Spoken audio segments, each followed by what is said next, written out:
An empire built with sweat and strategy, a mansion hiding silent tears. When a young woman's secrets come to light, Richard and Emily discover that the price of maintaining traditions might be too high. Can love withstand so much pressure? The sun was setting on the Manhattan horizon, painting the sky with shades of orange and gold that reflected off the mirrored windows of the skyscrapers. On the 50th floor of one of the city's most prestigious buildings, Richard Harrison observed the city through the enormous windows of his office. His brown eyes, marked with worry lines, focused on a distant point, while his mind revolved around the expectations weighing on his shoulders. At 52, Richard had built an impressive empire. His company, Harrison Enterprises, was one of the largest in North America, with investments ranging from energy to technology.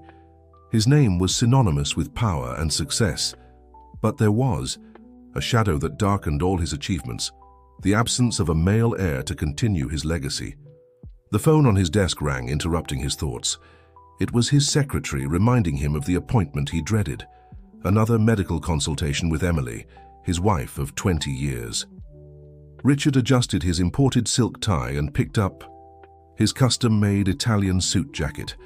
Every detail of his appearance reflected the power and wealth he had achieved, but his face betrayed the anxiety consuming him. At the luxurious private hospital, Emily was already waiting. At 40, she maintained the beauty that had enchanted him 2 decades ago, when she was just a 20-year-old full of dreams.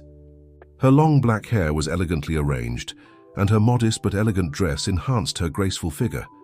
However, her green eyes carried a sadness that all the luxury in the world couldn't disguise.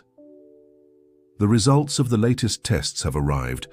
Mr. and Mrs. Harrison, announced Dr. Anderson, one of the country's most renowned fertility specialists. For the news is promising. The treatment is progressing as expected. Emily clasped her hands in her lap, trying to contain the hope growing in her chest. After years of treatments, injections, and prayers, every small positive sign was like a ray of light in the darkness. Richard, meanwhile, maintained his impassive expression. Years of business negotiations had taught him to mask his emotions. "How long until we can be sure?" asked Richard, his deep voice echoing through the consultation room decorated with expensive furniture and framed certificates. "With the new protocol we've established, we should have a definitive answer within 3 months, replied the doctor, flipping through the folder with the tests. "The chances are very good this time." As they left the hospital, the driver was already waiting with the limousine door open. The journey to the mansion was made in silence, as had become common between them. What was once a marriage full of love and complicity had transformed into a silent partnership, marked by family and social expectations. The Harrison mansion was a masterpiece of modern architecture, combining traditional American elements with contemporary design. The gardens were kept immaculate, with marble fountains and maple trees that danced in the breeze. It was a private paradise that cost a fortune to maintain, but in recent years had become more of a golden prison for Emily.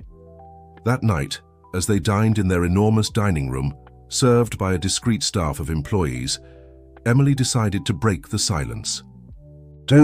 "Richard," she began, her voice soft but firm, "have you ever thought that maybe we should accept that not everything is under our control?"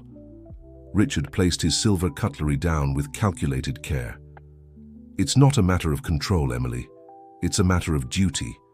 My family, my ancestors, they all expect me to maintain the Harrison lineage. An empire like ours cannot be left without a proper heir." "And if we have a girl?" asked Emily, touching on a subject that always caused tension between them. "Couldn't she be just as capable as a male heir?"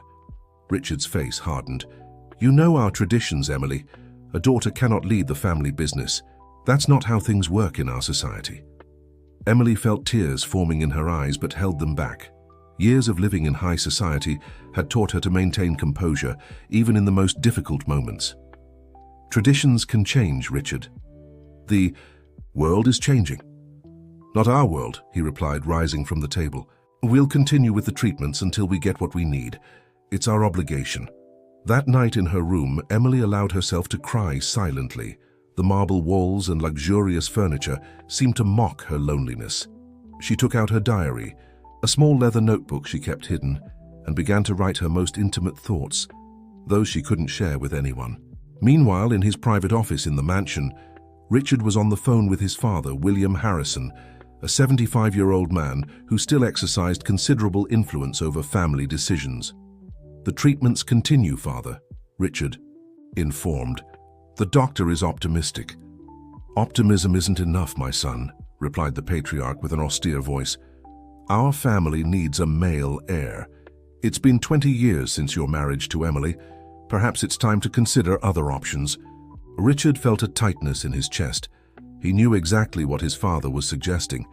In their social circle, it wasn't uncommon for men of his position to take a second wife when the first couldn't produce a male heir.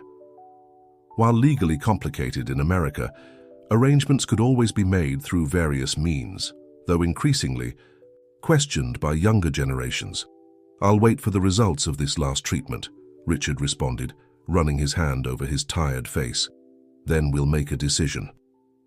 The next morning, Emily woke up early for her charity routine. As the wife of one of the most influential men in the country, she presided over several charitable organizations. It was work that gave her some purpose, a way to use her privileged position to help others. At one of that morning's meetings, Emily met Sarah, a 25-year-old who worked as a volunteer. There was something about the young woman's energy and determination that caught her attention. The two talked at length about the foundation's projects, and Emily found in Sarah pleasant company, someone who seemed to understand her concerns, without judgment. What Emily didn't know was that Sarah had connections to the Harrison family through mutual friends, and her presence at the foundation was no mere coincidence. Behind the scenes, arrangements were being made, destinies were being drawn, and lives were about to change forever. That evening, during a business dinner at their mansion, Richard observed the guests with a distant look. Among them was Sarah, who had been invited by one of Richard's partners. She stood out for her youth and the graceful way she carried herself, catching everyone's attention. Emily, seated beside her husband, noticed the look some of the guests directed at the young woman, but couldn't decipher the expression on Richard's face. 2 decades of marriage had created a deep bond between them, but had also built walls of silence and unmet expectations. The dinner proceeded with the usual formality of high society social events. Conversations about business and politics mixed, with veiled gossip and observations about the changes the country was going through.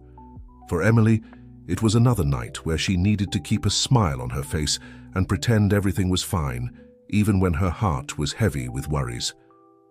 After the guests departed, Richard retreated to his office, as he always did. Emily remained on the terrace, contemplating the city lights that stretched to the horizon. Manhattan had changed so much since she married Richard. The city had grown, modernized. But some things remained unchanged, stuck in centuries-old traditions that seemed immune to progress. The evening breeze blew softly, carrying with it the perfume of the garden flowers. Emily closed her eyes, allowing herself to dream of a different future, one where she could be more than just the wife who couldn't give her husband a male heir. Little did she know that her prayers would be answered in a way she never imagined, and that her life was about to take a completely unexpected turn. The days following the dinner brought an even more tense atmosphere to the Harrison mansion. Emily had noticed subtle changes in Richard's behavior, secret phone calls, prolonged meetings, and an even greater distance between them. In her feminine intuition, she sensed that something significant was about to happen. On a particularly hot August morning, Emily received a phone call that would change the course of her life. Dr. Anderson's voice sounded hesitant on the other end of the line. "Mrs. Harrison, the results of the latest tests have arrived. Could you come to the office today?" Emily's heart raced. After so many years of attempts, she had learned to interpret the different tones of doctors' voices. This one, in particular, carried a weight she knew well. Even so, she maintained her composure as she replied, "I'll be there in an hour, doctor." In Dr. Anderson's luxurious office, the words echoed like final sentences. "Mrs. Harrison, the results indicate that a natural pregnancy will be extremely unlikely. The chances are practically non-existent." Emily felt the world spin around her. The office walls seemed to close in on her as she tried to process the information. It wasn't just her dream of motherhood at stake, but her entire future with Richard. "Are there other options?" she asked, her voice barely above a whisper.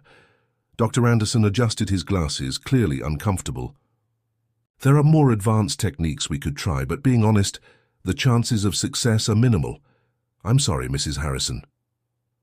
Upon leaving the office, Emily didn't go straight home. She asked the driver to take her to her favorite place in the city, a small cafe hidden in one of the oldest areas of Manhattan.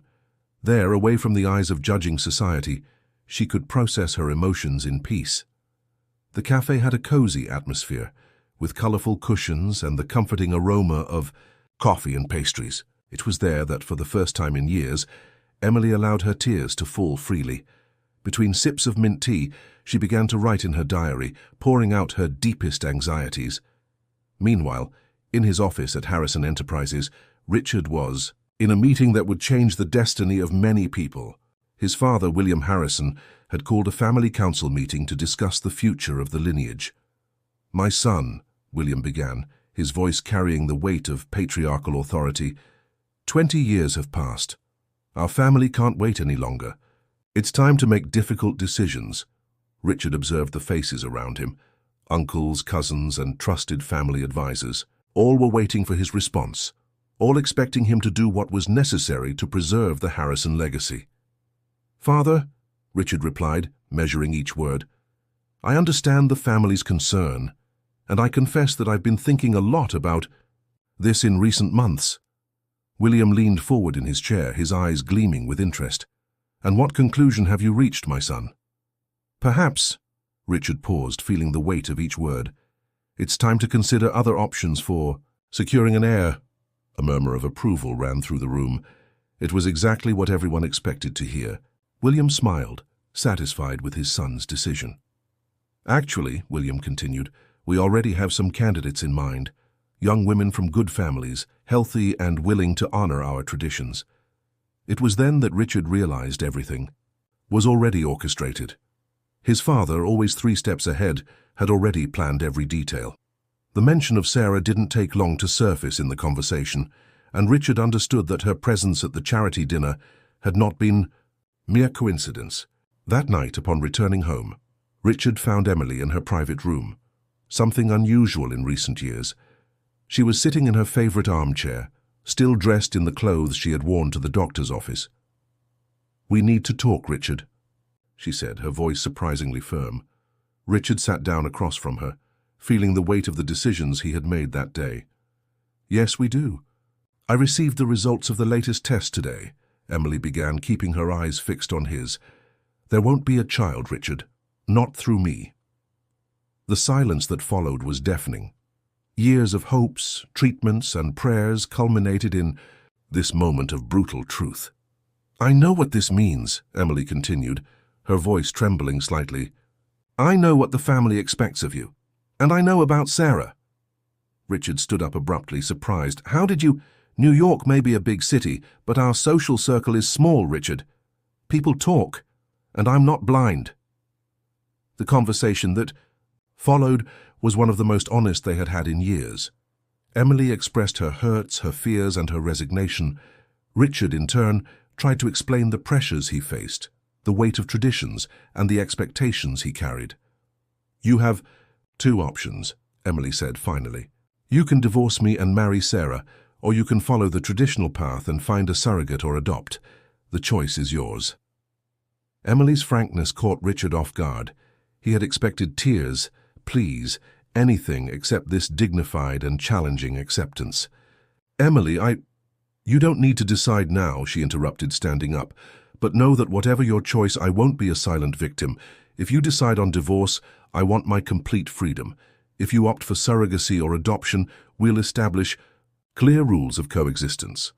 In the days that followed, news of the possible arrangement between Richard and Sarah began to circulate in New York's social circles. The young woman, with her beauty and youth, was seen as the perfect solution to the Harrison dilemma. Her family, though not as prominent as the Harrisons, had enough connections to make the union socially acceptable. Emily observed everything with a mixture of resignation and determination. During her visits to the charitable foundation, She began to get closer to other women who had gone through similar situations. Their stories of overcoming and reinvention planted seeds of change in her heart. One afternoon, while organizing some documents in her office at the foundation, Emily received an unexpected visit. It was Victoria, her former literature professor from university, a woman she had always admired for her independence and strength. "I heard what's happening," Victoria said, sitting next to Emily, "and I came to tell you that you have more options than you think." Victoria's words opened Emily's eyes to possibilities she had never considered before. For hours, they talked about change, autonomy, and the power of reinvention. Victoria spoke about women who had built extraordinary lives after facing similar situations. "You're not just Richard Harrison's wife," Victoria said. "You never were.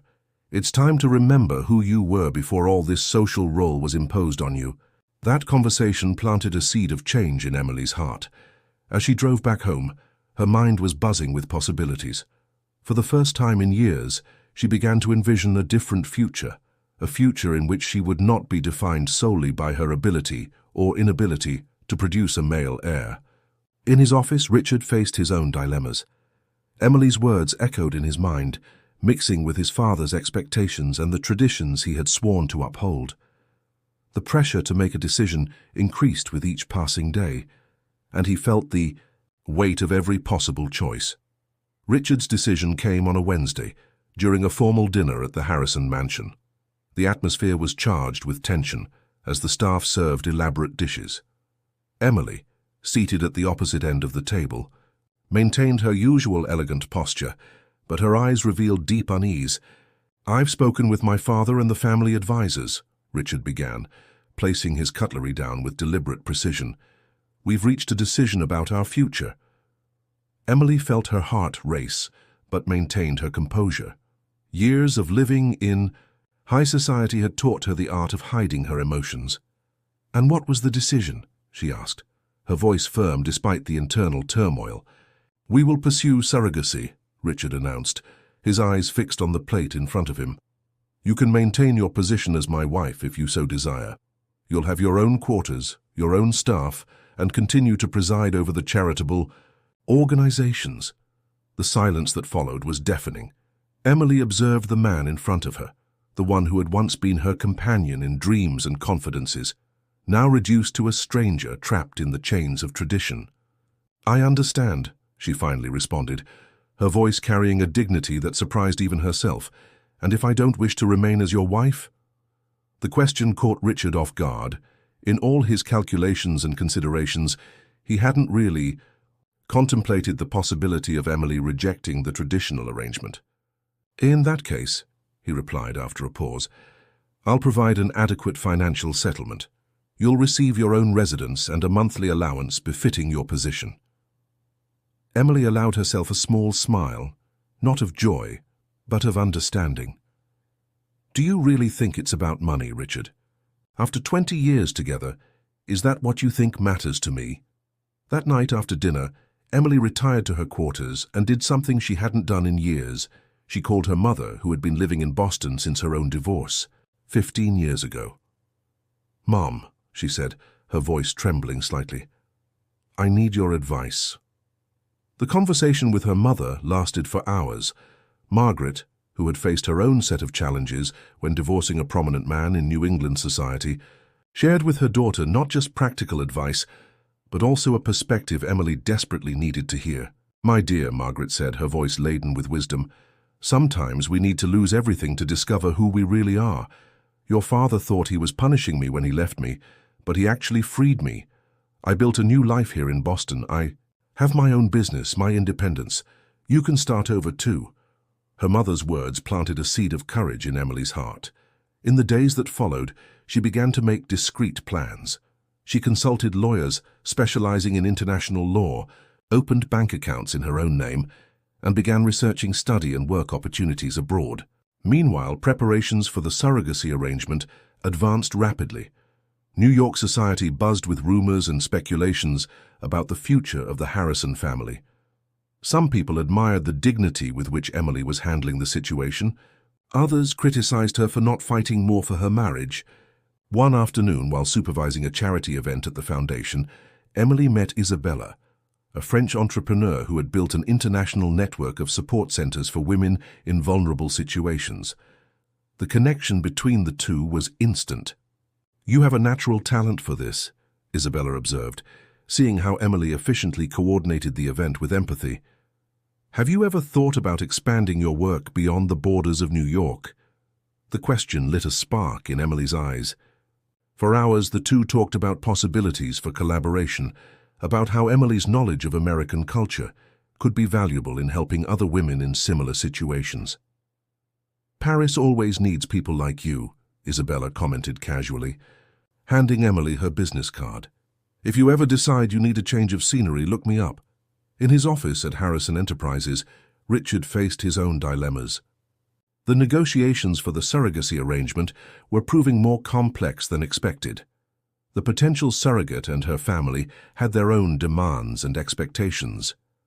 They want specific guarantees about the position of any male child born from this arrangement, explained his lawyer, David Schwartz.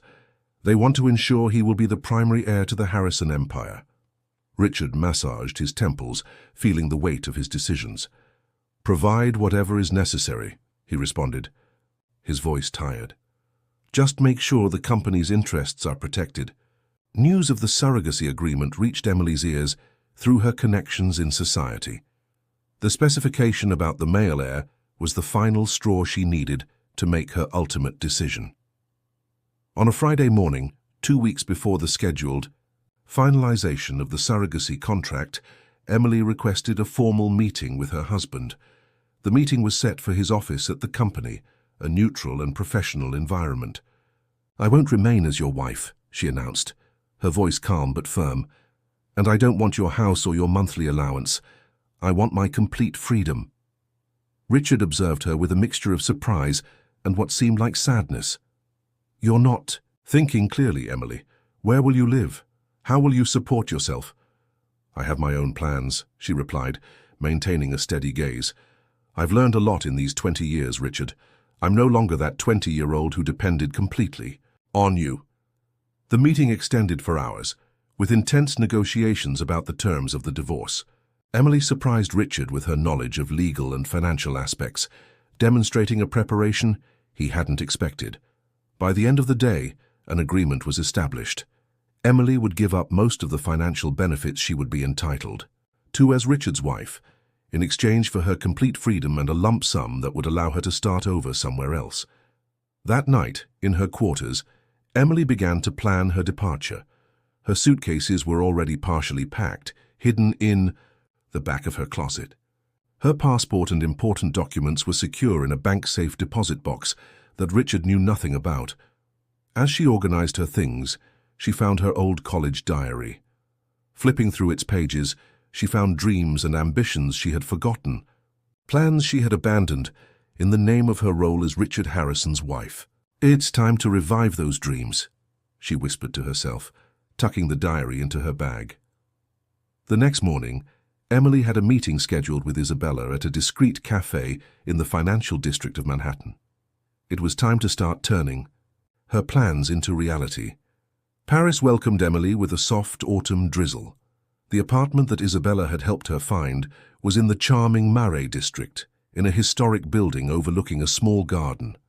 It was modest compared to the mansion she had left in New York, but for Emily, it represented something far more valuable: freedom. 3 months had passed since her discreet departure from New York. The news of her divorce had caused the expected stir in American high society, but Emily was too far away to care about the malicious comments or speculations about her motives. In her new life, each morning brought a different discovery. Emily had enrolled in a non-profit management course at the Sorbonne, fulfilling an old dream she had abandoned when she married. Her mornings were dedicated to studies, while afternoons were spent at Isabella's office, learning the intricacies of managing an international network of support for women. "You have a natural gift for this," Isabella commented during a meeting with potential investors. "Your experience and knowledge of American culture are exactly what we needed to expand our work in North America." Emily's phone vibrated in her purse It was a message from her mother in Boston. "We need to talk, it's about Richard." Emily felt a tightness in her chest. Since her departure, she had deliberately kept her distance from news about her ex-husband, focusing on her own journey of self-discovery. However, her mother rarely mentioned Richard without good reason. That evening, in her cozy apartment, Emily made the video call to her mother. Margaret looked concerned, her eyes carrying that expression Emily knew well from childhood. "Richard's surrogacy arrangement was successful," Margaret began, going straight to the point. "But there's something you need to know. The surrogate is pregnant with twins." The news hit Emily like a punch to the stomach, not because of the pregnancy itself, she had expected that to happen eventually, but because of how quickly everything was unfolding. "How far along?" Emily asked, her voice steadier than she expected. 3 months, Margaret replied, carefully observing her daughter's reaction through the screen. "They're expecting a boy and a girl." The revelation brought with it a wave of understanding. The rushed preparations for the surrogacy, the insistence on specific guarantees in the pre-birth agreement, it all made sense now. Meanwhile, in New York, Richard faced his own storm of emotions. The news of the twins had brought the expected joy to the Harrison family, but it also carried with it an unexpected weight of guilt and reflection. In his office at the company, Richard observed the city through the huge windows. New York had changed so much in the last few months, or perhaps it was he who was seeing everything with different eyes now. "Mr. Harrison," his secretary interrupted, "Miss Sarah is here for lunch." Sarah entered the office with her usual grace, her modern but discreet dress enhancing her youthful figure. The youth in her face contrasted with the calculated maturity of her actions. "The doctors say it's a boy and a girl," she announced without preamble, a triumphant smile on her lips. "Your father will be happy to know that the Harrison name will have continuity." Richard nodded mechanically, Emily's words echoing in his mind. "Do you really think it's about names and traditions, Richard?" The lunch proceeded with the formality that had become characteristic of his new life. Sarah talked about the preparations for the nursery, about the parties she planned to throw, about how his son would be the perfect heir to the Harrison empire. Back in Paris, Emily channeled her emotions into her work. The project she was developing with Isabella was beginning to take shape, a professional training program for American women seeking financial independence. "We can't change centuries-old traditions overnight," Emily explained during a presentation to potential sponsors, "but we can offer alternatives, show that there are other paths." Her knowledge of American culture, combined with her own life experience, brought a unique perspective to the project. The first participants began to arrive, women from different states, each carrying her own story of challenges and hopes. One afternoon, while organizing documents in her Paris office, Emily received an unexpected visit. Jessica, an old friend from her New York days, had traveled specifically to see her. "You won't believe what I've discovered," Jessica said, after initial hugs and greetings. "It's about Sarah and the surrogacy." Emily hesitated. Part of her didn't want to know, preferring to keep her distance from the drama she had left behind. But another part, the one that still cared about Richard despite everything, needed to hear. "She planned it all, Emily," Jessica continued, lowering her voice even though they were alone. "The surrogacy, the twins, everything. She comes from a family that's on the brink of bankruptcy. They desperately needed the connection with the Harrisons." The revelation didn't surprise Emily as much as it should have. In a way, she had always known there was more to the story than appeared. "It doesn't matter anymore, Jessica," she replied, a serene smile on her lips. "What matters is that everyone is following their paths. I've found mine, and I sincerely wish that Richard finds his." That night, after Jessica left, Emily sat on her Parisian balcony with a cup of mint tea, the same she used to drink in New York. The familiar aroma brought memories with it, but they no longer carried the pain that once accompanied them. In her diary, she began to write about her plans for the future. The project with Isabella was growing faster than they had expected. Women from all over the world were beginning to seek them out, looking for guidance and support. "Sometimes," she wrote, "we need to lose everything to find something much greater within ourselves." The sound of her phone interrupted her thoughts. It was a number from New York, but not one she recognized. For a moment she hesitated to answer. Her new life was just beginning, and the past seemed increasingly distant. Emily answered the phone. With hesitation, her voice calculatedly neutral as she said, "Hello." On the other end of the line, a familiar male voice surprised her. It was Richard. "Emily, forgive me for calling like this," Richard began, his voice laden with urgency. "But something has happened that you need to know. It's about the surrogacy and the twins." The conversation that followed revealed a web of lies and manipulations that surpassed even Jessica's suspicions. Richard, who had become suspicious of Sarah's motives, had hired a private investigator. The findings were shocking. "The surrogacy was a sham," Richard explained, his voice low even though he was alone in his office. "Sarah has been regularly visiting a private clinic on the outskirts of the city, long before she met me. She's the one who's pregnant, Emily. And the babies, they're not mine." The revelation left Emily stunned, not by the deception itself, but by the elaborate web of lies that had been woven. Her hands trembled slightly as she held the phone, her mind processing the implications of this information. "What do you intend to do with this information?" Emily asked after a long moment of silence. "That's why I'm calling," Richard replied. "You know me better than anyone. How do you think I should handle this?" The question hung in the air like a heavy cloud. Emily closed her eyes, remembering Richard's wounded pride when she couldn't give him a son. The news that he had been deceived by Sarah could destroy him not only emotionally, but also his reputation in American high society. "Don't do anything rash," Emily decided after careful reflection. "I need to think about this." That night, sleep didn't come easily. Emily walked around her Parisian apartment, the night sounds of the city creating a soft melody that contrasted with the turmoil in her mind. In her improvised office, she opened her laptop and began researching American laws on paternity fraud and surrogacy agreements. Meanwhile, in New York, Richard faced his own dilemmas. The marriage to Sarah had turned out differently than he expected. The young wife, initially sweet and submissive, now showed a more calculating side, making constant demands and using the pregnancy as a tool for manipulation.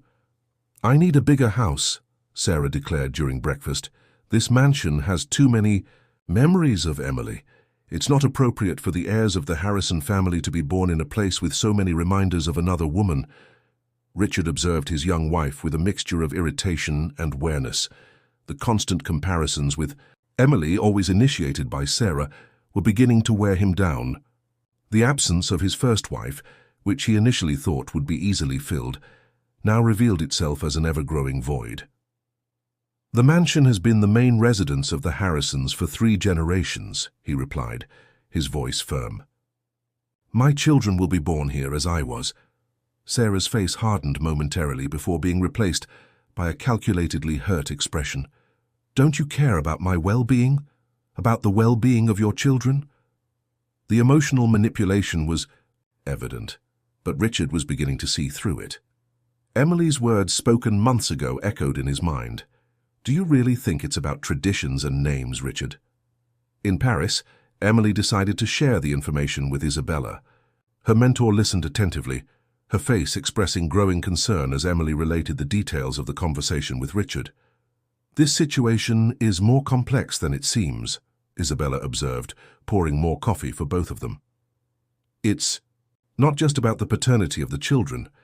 It's about power, manipulation, and the use of innocent lives as instruments of social ascension." Emily nodded, understanding perfectly. Her work with vulnerable women had taught her much about different forms of manipulation and abuse of power. "What worries me," Isabella continued, "is the impact this will have on the children. Regardless of who the biological father is, these children will be at the center of a storm of scandals if the truth comes out." The observation touched something deep in Emily. Her own experience as a woman judged and marginalized by society made her question whether exposing the truth would be the most ethical decision. That afternoon, during one of her classes at the Sorbonne, the professor was discussing ethics in non-profit organizations. The topic was particularly pertinent to her current situation. "Sometimes," the professor explained, "the ethically correct Decision isn't necessarily the most obvious one, or the one that makes us feel better. We have to consider the impact of our actions on all parties involved. The words resonated deeply with Emily. After class, she walked along the Seine, allowing her mind to organize her thoughts. The river flowed gently, indifferent to the human. Dilemmas unfolding on its banks. Her phone vibrated again. It was Richard once more. "Emily, the situation is getting complicated. Sarah suspects I know something. She's threatening to go public with a story that could ruin the company's reputation." The news added a new urgency to the situation. Emily knew she needed to act, but she also understood that any hasty decision could have devastating consequences. "Don't do anything yet," she instructed Richard. "I'll figure this out." That night, after much reflection, Emily made a decision that would change the course of several lives. She opened her laptop and began to write a detailed email to Richard.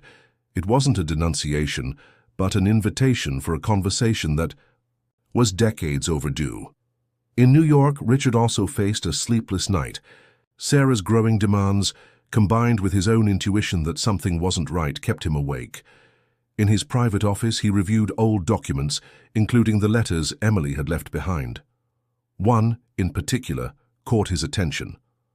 Never sent letter, written by Emily years before, expressing her fears and hopes for the future.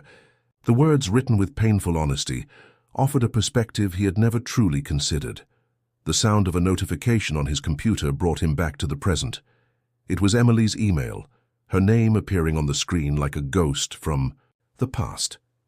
Emily's email was concise but impactful.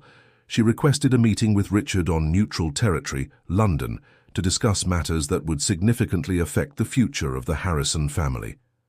The tone was professional, without accusations or resentments, but the urgency was evident between the lines. Richard read the message several times, analyzing each word with the same care he dedicated to the most important contracts of his company. After 20 minutes of contemplation, he responded with a single line. "I'll be in London next week. Send the details of the place and time." The news of Richard's imminent trip provoked an immediate reaction from Sarah. "It's absolutely inappropriate for you to meet with your ex-wife," she protested during breakfast, "especially now with our children about to be born." "It's family business," Richard replied dryly, noting how Sarah constantly emphasized the word "our" when referring to the babies. "Some issues need to be resolved in person." The flight to London gave Richard time for reflection. Emily's last words before leaving New York remained vivid in his memory. "Some truths can only be understood when we're ready to hear them." At the time, he had dismissed the phrase as another of her philosophical musings. Now he was beginning to understand its deeper meaning. In Paris, Emily meticulously prepared for the meeting. Isabella, who had become not just a mentor but also a close friend, helped her organize the documents that Richard had sent. "Are you sure you want to do this in person?" Isabella questioned, concern evident in her voice. "We could send the documents through the lawyers." "Some truths need to be spoken face to face," Emily replied, carefully organizing a folder with the results of Richard's investigation and other compromising documents. "I owe this to Richard after 20 years of marriage." The meeting was set in the London office of a respected international law firm, an environment that would ensure both the privacy and formality necessary for the occasion. Emily arrived first, carefully choosing a navy blue professional ensemble that conveyed both authority and serenity. When Richard entered the meeting room, the first thing he noticed was how different Emily looked. It wasn't just her appearance, although she was even more elegant than he remembered, but her posture, her gaze, her energy. The woman before him was no longer the submissive wife who had left New York. She was an equal. "Thank you for coming," Emily began, her voice firm and controlled. "What I have to discuss is of utmost importance for the future of the Harrison family." Over the next 2 hours, Emily methodically presented the evidence that Richard had collected. The documents from the private clinic, the results of the paternity tests, the inconsistencies in the dates. Everything pointed to an elaborate farce orchestrated by Sarah and her family. Richard remained silent throughout the presentation, his face an impenetrable mask of composure. Only the rhythmic movement of his fingers on the mahogany table betrayed his inner turmoil. "Why are you showing me this?" he finally asked, his voice controlled but tense. "Why care after everything?" Emily observed him for a long moment before responding. "Because despite everything, you deserve to know the truth. And because there are two innocent children involved in this situation." The silence that followed was heavy, laden with 2 decades of shared history and decisions that couldn't be undone. "What do you suggest I do?" Richard asked, for the first time in his life genuinely seeking his ex-wife's advice. "The decision is yours," Emily replied, keeping her voice neutral. "But I suggest you carefully consider your options. A public scandal wouldn't benefit anyone, especially the children." The mention of the children touched something deep in Richard. Behind his facade of a ruthless businessman, there was a man who truly desired to be a father, regardless of the circumstances. "There's something else you need to know," Emily continued, pulling out a final document from her folder. "Sarah is threatening to go public with false accusations against you and the company. She's using her influence to try to silence any opposition." This final revelation seemed to awaken something in Richard. The manipulation of evidence and the planned pregnancy were one thing. Threatening innocent people and the company's reputation was something entirely different. "I'll handle Sarah immediately," he declared, his tone allowing no arguments. "As for the rest, and I need time to think." At the end of the meeting, when both stood to leave, there was a moment of hesitation. 20 years of history can't simply be erased, and for a brief instant, both felt the weight of everything they had shared and lost. "You're different," Richard observed, almost involuntarily. "Paris has been good to you." A small smile touched Emily's lips. "It wasn't Paris, Richard. It was the freedom to be myself." Back at his hotel in London, Richard faced a sleepless night, mentally reviewing all the information he had received. His phone kept receiving messages from Sarah, each more insistent than the last, questioning the reason for his trip and demanding his immediate return. In her own hotel room, Emily also remained awake, but for different reasons. Her thoughts were focused on the unborn twins and the other people who could be affected by this situation. Her work with Isabella had taught her that each unresolved case of injustice set precedents for others. The next morning, Richard made a series of decisive phone calls. First, to his trusted lawyer in New York, instructing him to prepare legal measures to protect the company and himself from Sarah's potential accusations. Then to his father, William Harrison, briefly explaining the situation and requesting an urgent family meeting upon his return. Emily, meanwhile, spent her morning in consultation with Isabella and a team of ethics experts they had assembled. The question at hand was complex: how to resolve the situation in a way that protected the innocent children while also ensuring justice was served. "The key here," said Dr. Lionel Thompson, a renowned ethicist, "is to separate the legal and ethical aspects. Legally, Richard has grounds for annulment of any agreement with Sarah. Ethically, he has a responsibility to those children, regardless of biological connection."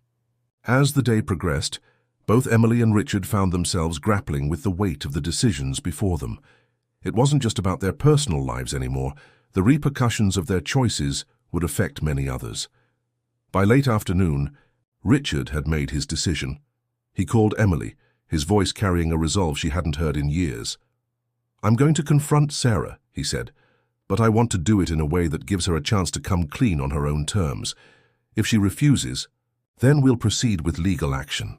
Emily nodded even though Richard couldn't see her. "That's a wise approach. What about the children?" There was a pause on the line.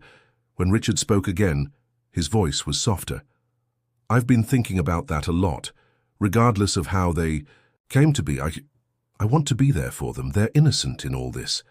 The conversation that followed was one of the most honest they had had in years. They discussed the potential fallout, the impact on the Harrison name, and the challenges of raising children born under such complicated circumstances. "You know," Emily said, a hint of irony in her voice, "this isn't quite how I imagined you'd finally become a father." Richard let out a short, surprised laugh. "Life has a way of defying our expectations, doesn't it?" As they ended the call, both felt a sense of closure and new beginning. The years of resentment and unspoken words seemed to have dissipated, replaced by a mutual understanding and respect. The next day, Richard flew back to New York, armed with a plan and a newfound determination. Emily returned to Paris, her mind already working on ways to support Richard and the children from afar. In New York, the confrontation with Sarah unfolded in Richard's home office. Faced with the evidence and Richard's calm but firm demeanor, Sarah's carefully constructed facade crumbled. "What choice did I have?" she cried, her voice a mixture of defiance and desperation. "My family was ruined. This was our only way out." Richard listened, his face impassive. "You had a choice, Sarah. You could have been honest. We could have found another way." The negotiation that followed was tense but productive. In exchange for her silence and a peaceful resolution, Sarah would receive financial support for herself and the children, but far from the Harrison name and fortune. She would move to a city of her choosing, with the stipulation that the truth about the children's paternity would never become public. As Sarah left the office, her shoulders slumped. In defeat, Richard felt a strange mixture of relief and sadness. The dreams he had harbored of a new family had been built on lies, but from those lies, 2 innocent lives would soon enter the world. In Paris, Emily received a call from William Harrison, Richard's father. The family patriarch, known for his rigidity and attachment to traditions, surprised her with his words. "You were right, Emily," he admitted, his voice carrying the weight of age and regret. "Our obsession with traditions and appearances almost destroyed our family. Richard told me everything about Sarah and the children." The conversation that followed was long and surprisingly frank. William spoke about his own reflections, about how recent events had forced him to question values he had always considered immutable. "The Harrison Empire needs to adapt to new times," he concluded, "and perhaps it needs a different perspective for its future leadership." William's words echoed in Emily's mind long after the call ended. As she watched the Parisian sunset from her balcony, she reflected on how life had curious ways of bringing unexpected transformations. On her laptop, an email from Isabella awaited her attention. Their organization had received a generous anonymous financial contribution, specifically directed towards women's empowerment programs in North America. Emily didn't need to guess the source of the donation. Spring arrived in Paris, bringing with it not only the scent of flowers, but also surprising news from New York. Emily's office in Isabella's organization had become a transformation hub for women from across the United States, and it was there that she regularly received updates on developments in the Harrison family. Sarah had departed for Los Angeles, where her family maintained discreet connections. The agreement established by Richard ensured not only her material comfort, but also the preservation of her dignity in society. The official story, carefully constructed, spoke of medical complications that required specialized treatment away from New York. At her desk, Emily analyzed the reports from the organization's latest project, a professional development center for American women in Paris. The program's success had exceeded all expectations, attracting participants from various states. "We have another interesting request," Isabella commented, entering the office with a folder in hand. "Harrison Enterprises wants to establish a partnership to implement similar programs in New York." Emily looked up from the documents, surprised by the proposal. "Is Richard behind this?" "Actually," Isabella replied, a discreet smile on her lips, "the request came directly from the company's board. It seems they're going through a significant restructuring." The news provoked a complex mixture of emotions in Emily. Her personal experience with the Harrisons had transformed into something larger than herself, catalyzing changes she had never imagined possible. In New York, Richard faced his own process of transformation. The Harrison Enterprises boardroom, traditionally dominated by conservative male figures, now included 2 women in strategic positions, a sustainability expert and a director of social development.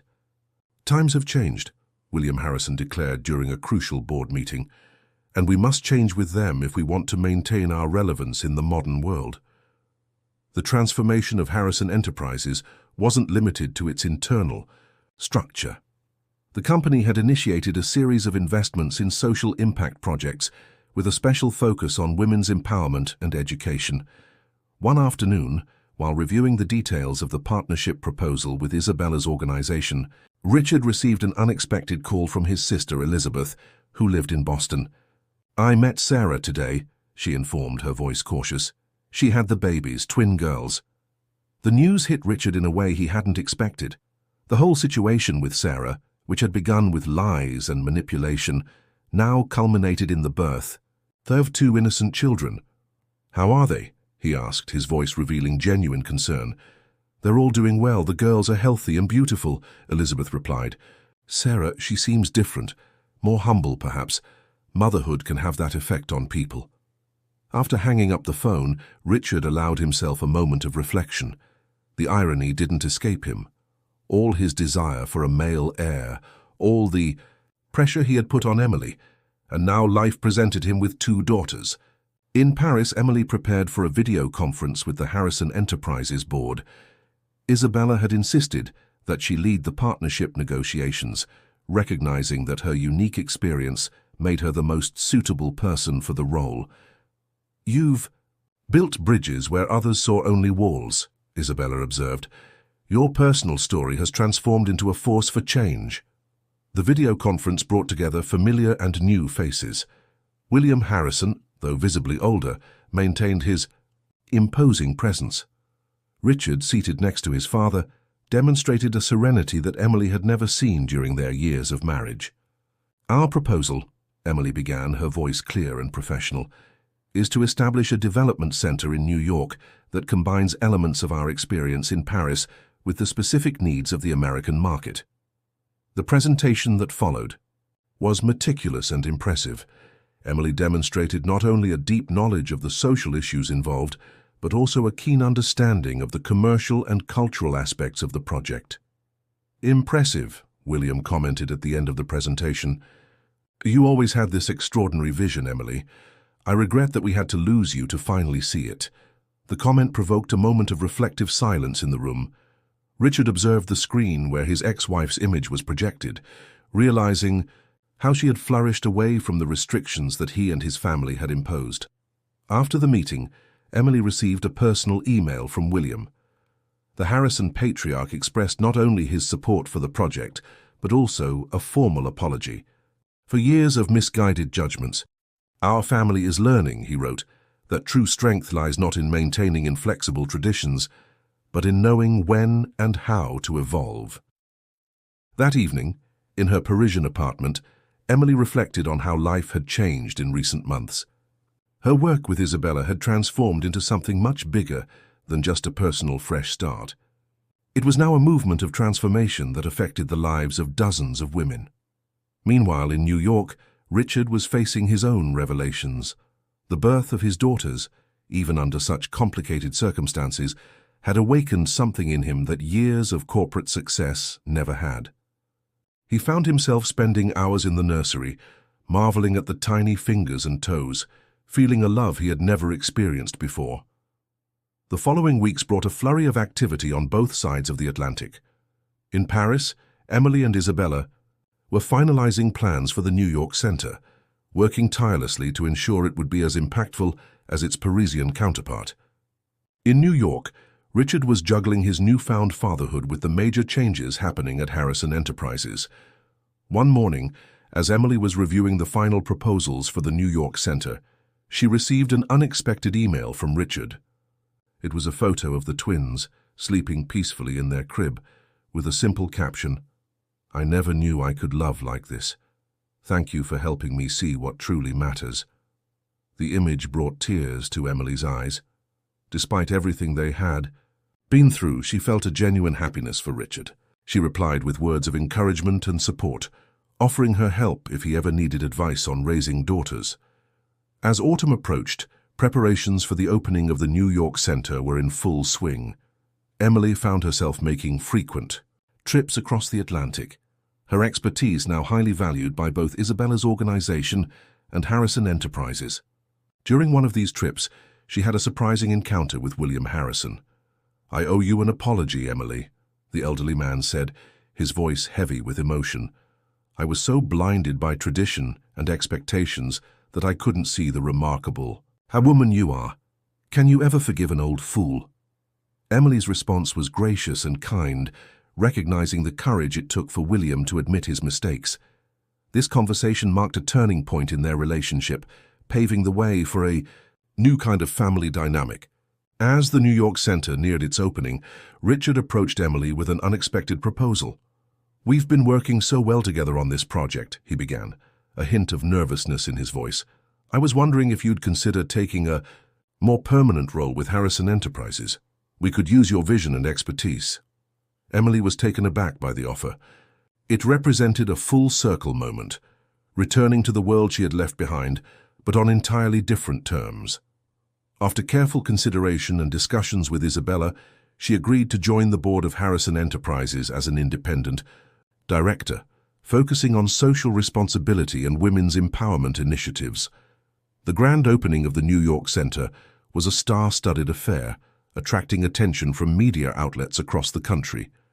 Emily and Richard stood side by side, presenting a united front that symbolized not just their personal growth, but the evolution of Harrison Enterprises itself. "Today marks not just the opening of a building," Richard declared in his speech, "but the beginning of a new era, an era where success is measured not just in profits, but in the positive impact we have on people's lives." As the applause died down, Emily found herself reflecting on the journey that had brought her to this moment. From a trapped socialite to a respected leader in her own right, her path had been far from easy. But every struggle, every tear, every moment of doubt had led to this, a chance to make a real difference in the world. The months that followed saw tremendous growth for both the Center and Harrison Enterprises. Emily's influence began to permeate throughout the company, leading to more inclusive policies and a shift in corporate culture. Richard, for his part, embraced his role as a father with unexpected enthusiasm, often bringing the twins to board meetings in a custom-made double stroller. 1 year after the center's opening, Emily and Richard found themselves alone in his office, reviewing the impact reports. The numbers were impressive. Hundreds of women had found employment or started their own businesses thanks to the center's programs. "You know," Richard said, a thoughtful look on his face, "I keep thinking about how different things could have been. If we had communicated better, if I hadn't been so caught up in traditions." Emily smiled softly. "We can't change the past, Richard, but look at what we've built from our mistakes. Sometimes the wrong turns lead us to the right destination." As they looked out over the New York skyline, both felt a sense of peace and accomplishment. Their journey had been complicated, filled with twists and turns neither could have predicted. But in the end, they had found their way to making a real difference, not just in their own lives, but in the lives of countless others. The sun was setting, painting the sky in hues of orange and pink, much like that day years ago when their story began. But this time, instead of uncertainty and pressure, the future held promise and purpose. Emily and Richard exchanged a knowing glance, silently acknowledging how far they had come and the incredible journey that still lay ahead. As night fell over New York, the lights of the city twinkled like stars, each one representing a life, touched by the changes they had set in motion. In that moment, both Emily and Richard knew that while their personal story had taken unexpected turns, the legacy they were now building together would impact generations to come.